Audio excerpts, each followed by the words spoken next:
მე გადავალ შედეგებს ვაცნობთ, რაც 2009-ში გაკეთდა. შემცირდა ტვირთისთვის გადმოკვეთის პროცედურების. ის შედეგები, რაც გამოიღო ელექტრონული დეკლარირების დამკვიდრებამ, მიუხედავად პრესის კრიტიკისა, ჩვენ დღეს უკვე გვაქვს სერიოზული საგრძნობი წარმატება.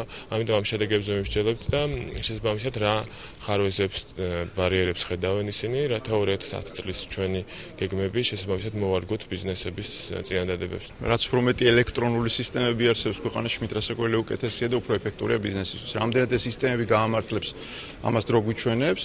ძალიან ბევრი ტექნიკური, ძალიან ბევრი კონკრეტული სხვა ტიპის პრობლემა არსებობს, რომელზეც ფაქტურად ყოველდღიური კომუნიკაცია არის საჭირო სამინისტროსთან, ამ შემთხვევაში კონკრეტულ თანამდებობის პირებთან, რომლებიც ფინანსთა სამინისტროში არიან და იმედი გვაქვს, რომ ეს პრობლემები დაფიქსირდება, მოგვარდება.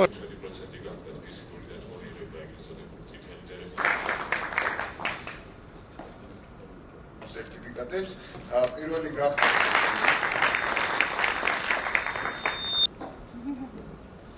ლამდილით გავიგახ რომ ჩვენ დღისეულს ველოდით რაღაც სხვა მადლობას ან რაღაცა, მაგრამ დიდი მადლობა პრეზიდენტ, მადლობა თავრობას, მადლობა ფინანსთა სამინისტროს, შემოსავლების სამსახურს ასეთი დაფასებისათვის. ჩემი იდეალი იყო ყოფილიყავი მაღალი პასუხისმგებლობის დონის და გამეკეთებინა ის, რაც კანონით იყო გათვალისწინებული.